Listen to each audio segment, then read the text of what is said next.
Hello, listeners, wherever you are in the world today. Welcome to the We Win podcast, powered by Accelerate Her Africa in partnership with the Human Patent Institute. I'm so glad you're here. My name is Lolita Ejiofor, and I'm your host today.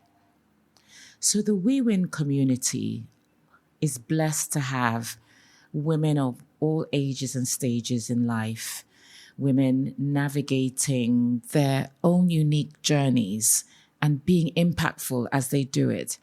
On today's episode, it is my pleasure to put the spotlight on one young member of our community making waves and solving problems.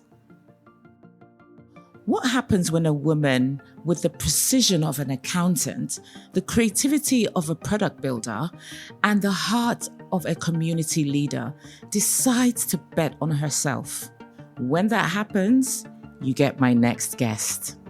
She began her career in accounting, but it didn't take long before she recognized that the problems she wanted to solve required a different set of tools.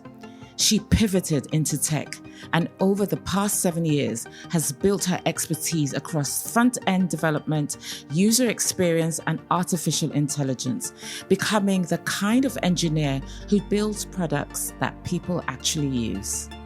Today, she's the co-founder of Jobapay AI, an AI-powered marketplace connecting people with trusted service providers. She's also the founder of the HERdacity Network, a growing community helping women build bold, unapologetic personal brands on LinkedIn.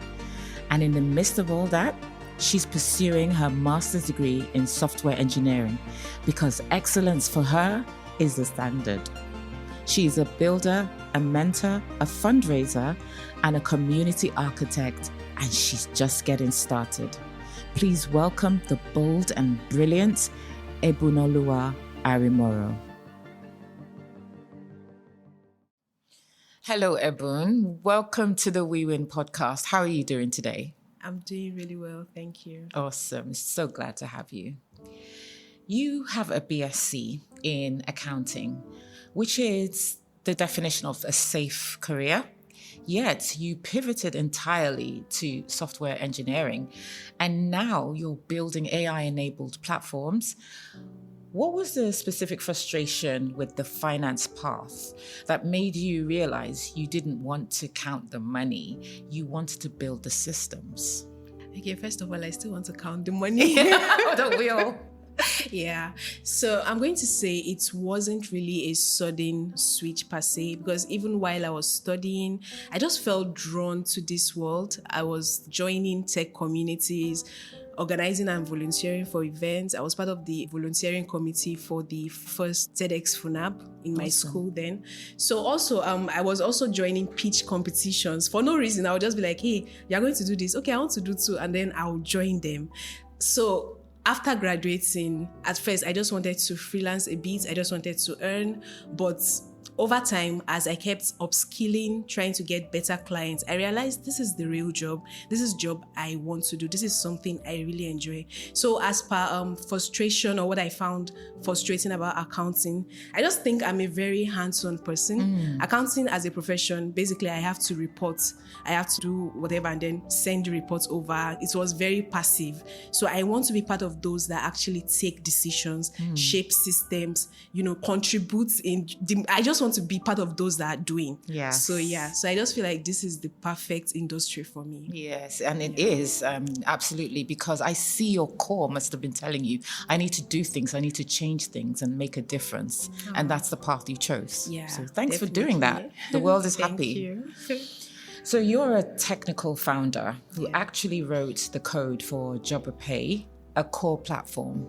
But you're also the CEO leading a pre-seed fundraise.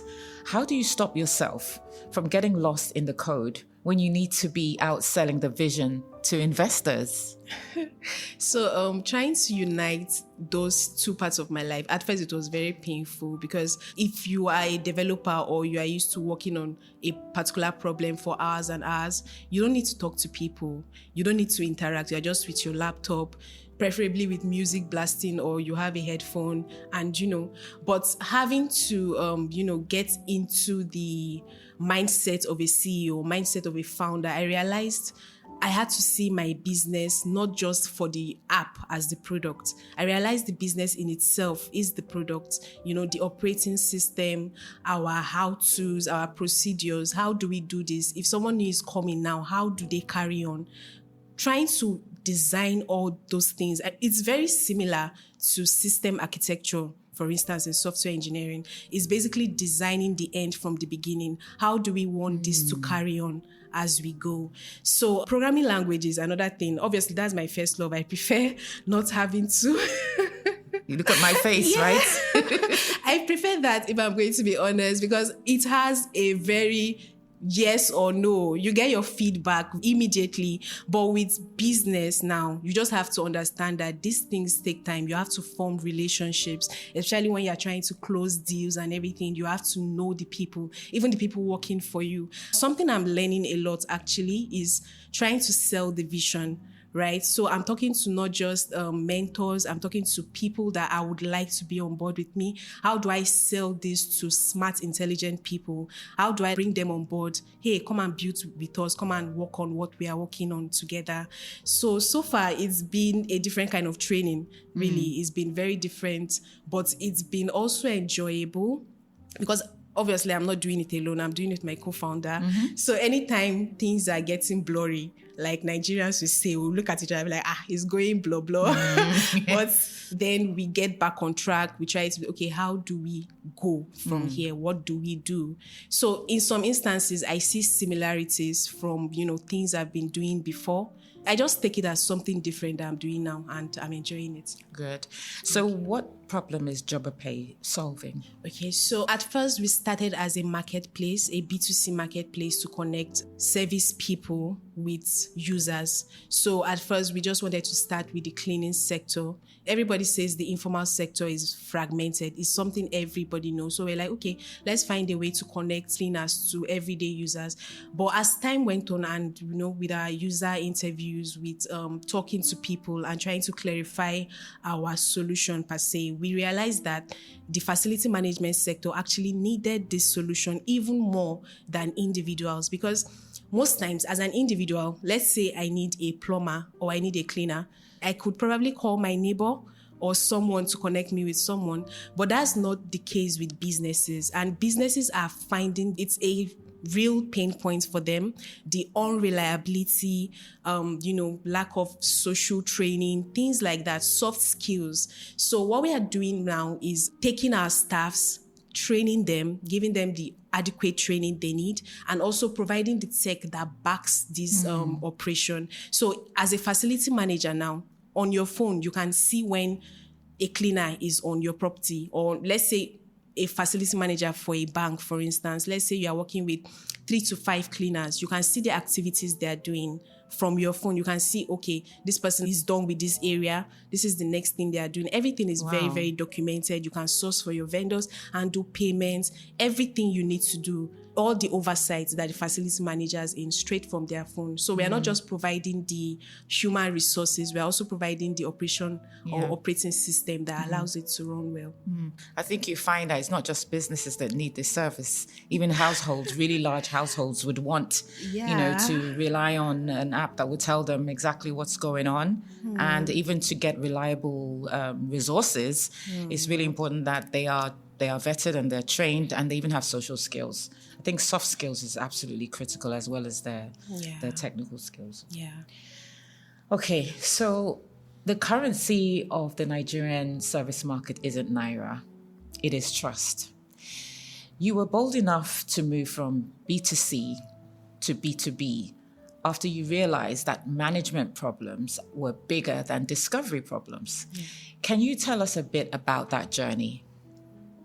So I would like to say that was a very, very significant, moment for us. It took a lot of talking about it, asking for advice, from our mentor, even looking at the numbers. As builders, we fall in love with our solutions. You don't want to change your mind. You've seen something that you started, you're like, if we start again, it's going to take us months of work and everything. But we just could not ignore the data. We just could not ignore where the market was pulling us, and we just had to follow with that. So like I said earlier, we realized that facility managers actually needed us more. There was a case where we were trying to shadow their activities and see how it actually went for them. And then you see sometimes just to manage one property, you see a lot of WhatsApp threads. They're trying to manage the clients, the vendors, they're trying to send the right invoice, manage payments, things like that. So those are the things we are trying to solve, like trying to keep track of these things manually. It takes a whole lot of time that can just be automated. It was not necessary. So it's basically clicked for us at that moment, and we realized, okay, what the market needed was not another marketplace to do the matchmaking. What they needed is an operating system that keeps following their work and makes it easy and efficient for them, basically. So we decided to build a valuable system that would really, really help facility managers take care of their work easily. So it's good that your eyes on the value-driven proposition, rather than just trying to give a solution that they don't really need or is not fully robust enough for their needs. That's great. So be honest with us. Can you confirm really that algorithms detect reliability rather than human referral? Yes. Okay. Yes. Tell us more. Okay. First of all, let's start with bias. Right? One thing about algorithm is basically 2 plus 2 is 4. Let's say I have a system where I mark reliability as 2, and then I mark social skills as maybe 3, depending on what is more important to my users. Looking at the algorithm is already rating these service providers, right? So in a case where, let's say they receive a review or a feedback and be like, I really enjoyed working with, let's call the skilled person now, maybe Chioma. I really enjoyed working with Chioma. The algorithm already say, okay, this is the reason why they enjoyed working with Chioma. Chioma was reliable. Chioma came on time, right? So it already gives her a particular weight in the system, right? But the human, the way we make decisions at times, other things might be a factor. Maybe I like Chioma because she's my tribe person, or maybe I like Chioma because she smiles a lot, or, it's not real. It's not real. I'm not saying there is no place for the human in the system. In every system, there has to be a human, making sure that we are on the right path and everything. But at the same time, there are just some things that the algorithm will just show you. This is black and this is white. Right. I think it's also good for warehousing information and data, and you can study behaviors and trends and get to know, even before they even start work, you already know this person is likely to be like this. Exactly. So, okay. You founded the HERdacity Network, whoop, whoop. Specifically to help women build a bold personal brand on LinkedIn. Culturally, Nigerian women are often raised to be humble, to let the work speak for itself. From your weekly sessions, what is the number one psychological barrier stopping brilliant women from owning their achievements publicly?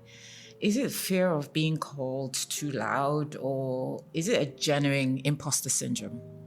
Okay, so what I'm going to say from my own experience, I think it's the mix of both. And that's even more dangerous for us as women. Because at first, from our background and everything, growing up, we were raised to be humble. Nobody wants to be too loud. Nobody wants to be too arrogant. We all have, maybe we've listened in, or, we've heard the grown-ups talk about that woman that she's always doing too much, We don't want to be like that. And even as I'm talking now, I'm remembering my school days, and that seat that is always sitting at the front and always raising up their hands to answer questions. At some point, we'll be like, sit down, your own is too much. And those are the issues, really. We often confuse humility with invisibility. The fact that I want to show my work doesn't mean I am arrogant, doesn't mean I'm proud. Building a personal brand, it's not arrogance or trying to shout or whatever. It's documentation, showing what you've worked on, showing people that matter, okay, I've worked on this. This is how I did it. This is the value I gave. Yeah. right? And it's very important to document our work, show it. Don't just expect that the work would speak for you. In this day and age, it is you that have mouths, and you are the one that can talk, you are the one that can promote yourself, really. Also, I would also say internally, we have this imposter syndrome. You can't negate it, you can't just shun it. It's there.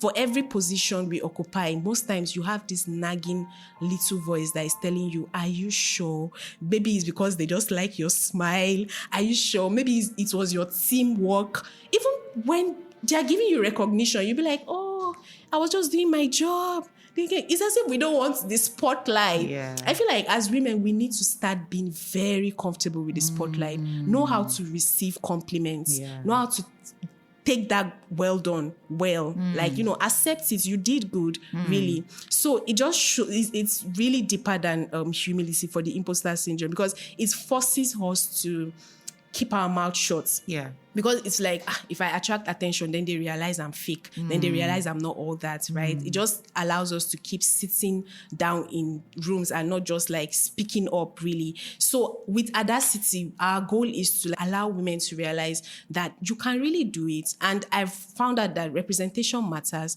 When you see Ebu shouting all the time, it gives, somebody else like me, so I can shout, right? Absolutely. And yeah. So the more of us do the same thing, it's not strange anymore. We are all shouting, okay?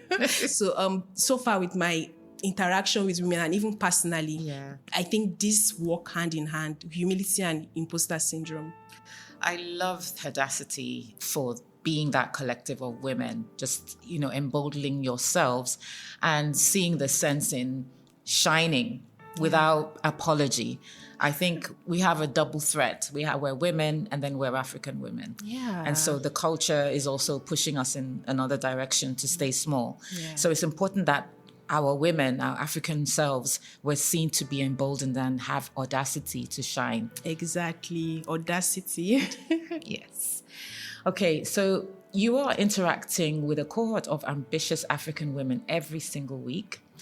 We often talk about the external barriers, the systems put up, but are there glass walls we build around ourselves? And when we look at the women in your network, what is the most common form of self-sabotage you see them doing that keeps them small? I really, really like these questions, because it's like I have to speak from my experience and even for those around me. And one of the closest glass wall, because I feel like, you shatter one and then there's another and then there's another. It's waiting to be picked. Why are you waiting? We've seen a lot of stats that shows that for women, before you apply for something, you have to have everything complete. You feel like you have to check the 11 boxes when they're even asking for just 10. Just go for it, do it. Nobody's going to give you the permission or come, the world needs you, blah, blah, blah. It doesn't work that way. It's you that will just wake up and be like, hey, I don't need permission for this. I can do this. Yeah. And then go right ahead and do it, right? So I noticed that we tend to really, really over-prepare in private. And then in public, we are under-promoting ourselves. There's a word I always use, women achieve. We achieve. We are achievers. When it comes to paying attention to detail, you see a woman go over a document again and again and again, just to make sure that everything is correct. Perfect. Yeah. And one of the reasons that is it stems from fear, really. You know that you don't have the same leeway as your counterparts. You know that if you fail, the shame or this thing, it will be more than, the other side. So you have to come correct all the time. What I would like to see more and more women do is to stop waiting for that permission to be granted onto them. So for me, when I first started my transition into tech, with my accounting background and all that, I wasn't really sure. It felt like, are you sure I belong here? Somebody should come and announce me to these people that I belong here, And I had projects that I've done. I had work, and again, I freelanced a lot. Like most of my professional career is through freelancing, and what has helped me to do is actually build projects, right? So it just comes to sometimes I see people in certain positions, and then I try to search up on their work and everything, and I'll be like, you are underselling yourself. You really need to start going for things. So number one, building a personal brand is very, very important, because it's as if you are reverse engineering yourself. Like, it's as if you know the end from the beginning, and then you are building it for where you want to go to. It's very important for women, or even anybody really, to take that power for themselves. Okay, I want to be here in maybe 10 years.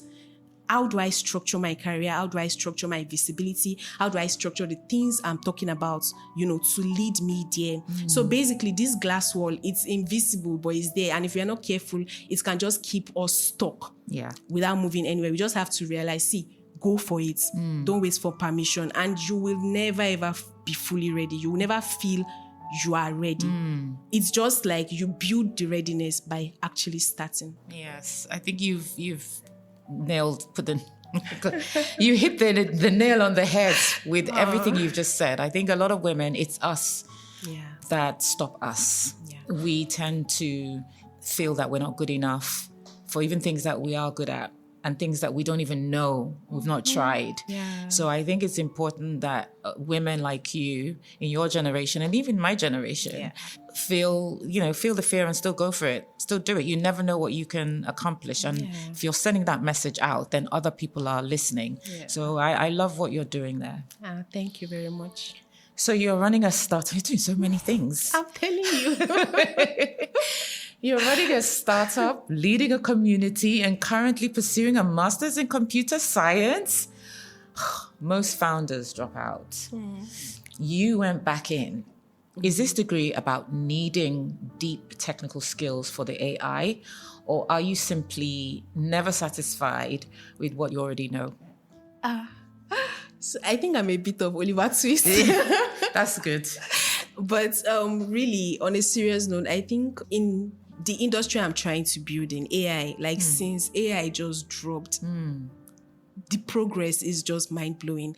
Every day, things are happening.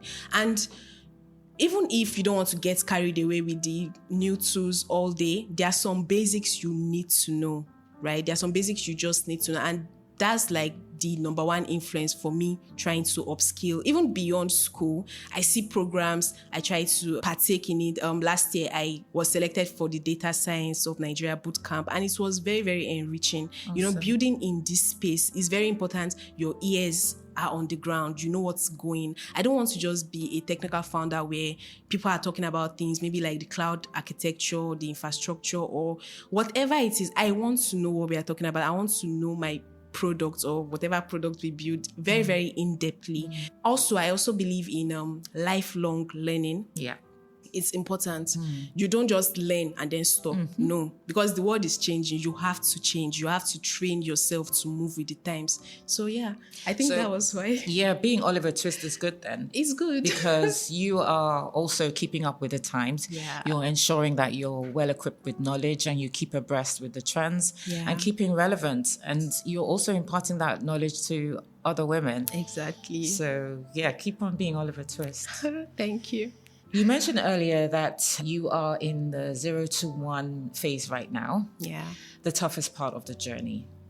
If we sit down again in 5 years, what is the one specific problem in the African tech ecosystem that you hope Jobapay will have fixed forever? Forever and ever. Ever. So I have just one primary goal. And I think in 5 years, I want Jobapay to be the invisible engine powering the facility management sector. Everything, sourcing, managing vendors, making payments. I really believe everything can be done at once, just the same way we have for formal services, like a UX design. We have a lot of freelance platforms and all that, right? We can build that for this widely fragmented industry. It's scary. It's a scary place to be in.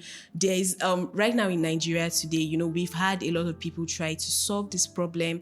I believe we can do our parts, right? And other people do their part. And before you know, what we have will be amazing, just as we have for the fintech in Nigeria today. So I want Jobapay to be at the forefront of this race in, formalizing this informal sector. Also, I believe when this happens, the industry doesn't just grow, it formalizes. Workers get paid on time, managers scale without chaos, and most importantly, trust stops being the bottleneck. Because today, any news you see or any report, they keep telling you trust. Okay, let's face the trust and then let's actually solve for that. So that's what we are working on. So how big do you think Jobapay can get to? I mean, what ambitions do you have? I know you're solving a problem today and you want to formalize the informal sector. Yeah. But how far can this really go? Because I see a lot of potential there. Far. How far do you want to go? I want to go far. Jobapay wants to go far.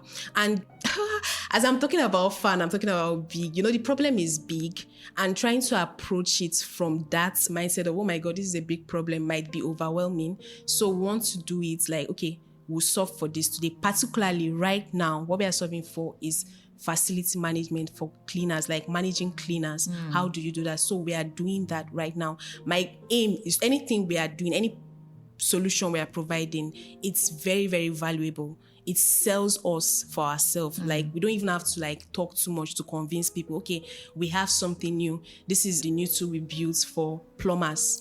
It can help you manage. See, I've been waiting to add plumbers. We need former plumbers, not people that you're calling every single day to fix the same problem. Oh, God. I have a plumber that's on my payroll right now. Wow. Because there's always one thing after the other. Yeah. So it's just a lot, really. Yeah. And we just want to do it gradually, and then, we move from there. Yes. How far we want to go far. Good. I think Jobapay could potentially be like Kellogg's. So you're the first to come into the market. Yeah. You drive this narrative, Yeah. then it becomes the go-to before other people start to get on board with the idea. It's Amen. a fantastic idea. And I want to encourage you, as young as you are, to keep going and be encouraged. And also, because you're a technically minded person, you're also in a sector that a lot of women are afraid of. They're afraid of, oh my God, coding, oh my goodness. We need more women in coding. We need more technically minded women. We need more engineers building and building ecosystems. So I thank you for being like in the middle of it and spreading your tentacles. There's no limit to where you can go. Thank you so much for your kind words. I really appreciate them. Okay, awesome. Yeah. So Ebun, you're based in Ibadan, and the tech world, let's say the tech hub for Nigeria, is in Lagos. What is it like being a technical founder in Ibadan outside of Lagos? That's a very, very good one. So honestly, we feel left behind a lot of times. In fact, I joke to my friends that I'm practically living in Lagos because almost every month I have to commute. I have to find a way to like be in Lagos to quickly do something and go back. But I wouldn't try to belittle the efforts of some industry leaders that are actually trying to make Ibadan innovative tech-wise. We've had a couple of meetings with founders and, trying to like, okay, we want Ibadan to actually grow.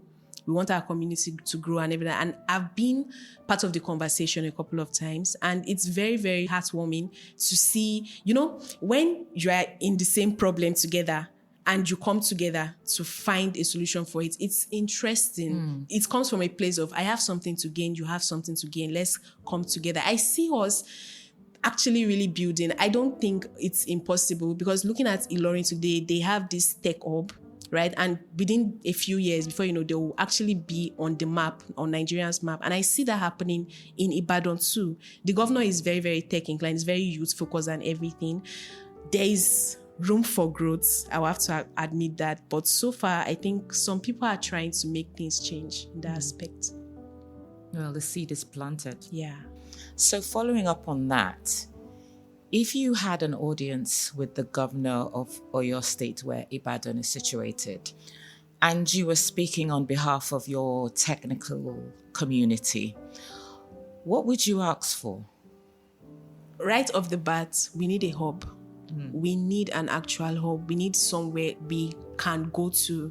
We have a lot of remote workers. There is Cafe One now in Ibadan. And there was a day I wanted to meet someone. I wanted to meet a friend. And then we went there and I could see people really working, So it just opened my eyes to things like, wow, we have this. So we need a hub where people can come. We can organize events. We don't have to rent a hall. There's a hall already, We can speak about things that are important to us, hold trainings. There are a lot of organizations that are actually available to train talents. And there's this thing is like a tornado effect. You train someone today, that person goes or maybe have a conversation with their friend, have a conversation with their siblings. Before you know, that person too is interested. They're trying to grow themselves, right? So that aside, I think we also need a man on the ground.